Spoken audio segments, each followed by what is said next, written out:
વિભાજન વચ્ચે ધારાસભ્ય મેદાને આવ્યા। જનાક્રોશ સભામાં ધારાસભ્ય માવજી દેસાઈએ કર્યું છે નિવેદન। 20 દિવસથી અમારા વિસ્તારના લોકો આંદોલન કરે છે। જે આંદોલનમાં નથી આવ્યા તેમને કહેવા માંગુ છું કે આપણે ભવિષ્યમાં લોકો વચ્ચે જવું જ પડશે। 2-5 વર્ષની વાત નથી, આ 100 વર્ષની વાત છે। ધાનેરાના લોકો માટે બનાસકાંઠા જ સરળ રહે તેવું માવજી દેસાઈએ નિવેદન કર્યું। તો જનાક્રોશ મહાસભાનું આયોજન કરવામાં આવ્યું છે। એ પહેલા ધારાસભ્ય માવજી દેસાઈએ નિવેદન કર્યું કે છેલ્લા 20 દિવસથી અમારા વિસ્તારના લોકો આંદોલન કરી રહ્યા છે અને જે લોકો આંદોલનમાં નથી આવ્યા તેમને હું કહેવા માંગુ છું કે આ 2 થી 5 વર્ષની વાત નથી, 100 વર્ષની તેની અસર દેખાશે। ધાનેરા વિસ્તારના લોકો માટે બનાસકાંઠા જ સરળ રહે તેવી વાત કરવામાં આવી। બનાસકાંઠા વિભાજનનો મુદ્દો આજે ધાનેરા સજ્જડ બંધનું એલાન આપવામાં આવ્યું છે, તેની અસર પણ દેખાઈ રહી છે અને આજે જન આક્રોશ મહાસભાનું આયોજન, જેમાં તમામ નેતા, દરેક પક્ષના નેતા ઉપસ્થિત રહેશે, ધાનેરાવાસીઓની સાથે રહેશે। ધાનેરાવાસીઓનું કહેવું છે કે તેમને વાવ થરાદમાં નહીં પરંતુ બનાસકાંઠા જિલ્લામાં જ રાખવામાં આવે। 1 જાન્યુઆરીએ ગુજરાત સરકાર દ્વારા બનાસકાંઠાનું વિભાજન કરીને બનાસકાંઠા અને બીજો વાવ થરાદ જિલ્લો જાહેર કરવામાં આવ્યો, જેમાં ધાનેરાને પણ સમાવિષ્ટ કરવામાં આવ્યું।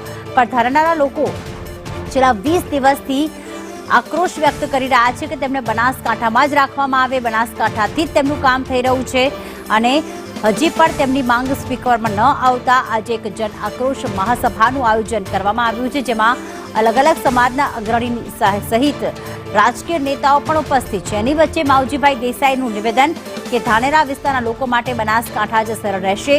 જે લોકો આંદોલનમાં ભાગ નથી લઈ રહ્યા એમને હું કહેવા માંગુ છું કે તેઓ પણ આંદોલન ધાનેરા જન આક્રોશ મહાસભા પહેલા ધાનેરાના ધારાસભ્ય માવજીભાઈ દેસાઈ આપણી સાથે જોડાયા છે। શું કહો છો સાહેબ, ધાનેરાને બનાસકાંઠામાં રાખવાની માંગ દિવસે ને દિવસે ઉગ્ર, આજે જન આક્રોશ મહાસભા છે। સમગ્ર બનાસકાંઠાની અંદર જ્યારથી વિભાજન થયું ત્યારથી માંડીને લોકોનો આક્રોશ ખૂબ મોટા પ્રમાણની અંદર સમગ્ર જિલ્લામાં જોવા મળે છે અને એના ભાગરૂપે વિસ્તાર એવા ધાનેરાની અંદર પણ છેલ્લા 20 દિવસથી સતત આંદોલનો ચાલે છે। ધાનેરા બંધ હોય, આંદોલન હોય, આવેદનપત્રક હોય અને એ પૈકીના ભાગરૂપે આજે સ્વયંભૂ વેપારી, ખેડૂતો, પશુપાલકો ખૂબ મોટી સંખ્યાની અંદર જન આક્રોશ સભાની અંદર ઉમટી પડ્યા છે અને સ્વયંભૂ આખું માર્કેટ પણ આજે બંધ રાખ્યું છે। બધાનો એક જ સૂર છે કે અમારે રહેવું છે ફક્ત બનાસકાંઠામાં। આ એક જ નારા સાથે સમગ્ર ધાનેરાની પ્રજા આજે ખૂબ મોટી સંખ્યાની અંદર આ જન આંદોલનની અંદર આજે અહીંયા મોટા પ્રમાણમાં ઉમટી છે। સરકારે જે વિભાજન કર્યું ને ધાનેરાને વાવ થરાદમાં મૂક્યું, તો એવા કયા સમીકરણો છે કે ધાનેરાને બનાસકાંઠા જ અનુકૂળ રહે?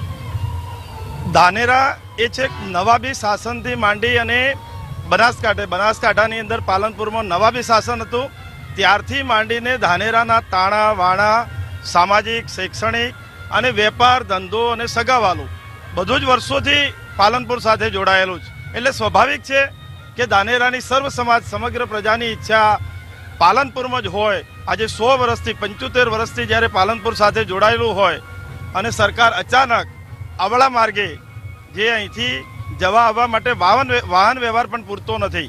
આજે ડીસા પાલનપુર વચ્ચે 50 બસો દિવસની આવે છે ધાનેરા વચ્ચે, અહીં 3 બસો પણ અત્યારે જવા આવવા માટેની નથી।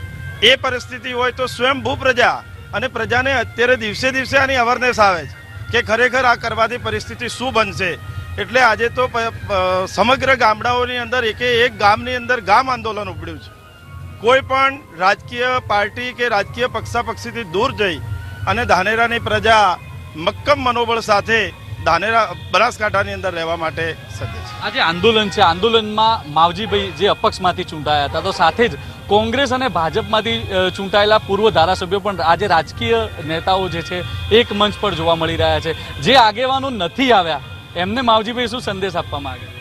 ધવલભાઈ, આ રાજકીય કોઈ લડાઈ જ નથી, આ પ્રજાહિત માટે છે અને પ્રજાએ જ્યારે મને એક અપક્ષના ઉમેદવાર તરીકે સર્વ સમાજે 36,000 કરતાં પણ વધારે લીડથી આ વસ્તીએ મને જીતાડ્યો હોય તો મારી જવાબદારી બને છે કે આજે પ્રજાના જ્યારે દુઃખનો પ્રસંગ આવે ત્યારે સૌથી પહેલાં મારે જઈને ઊભા રહેવું પડે। એ માટે કરી અને હું ઊભો રહ્યો છું અને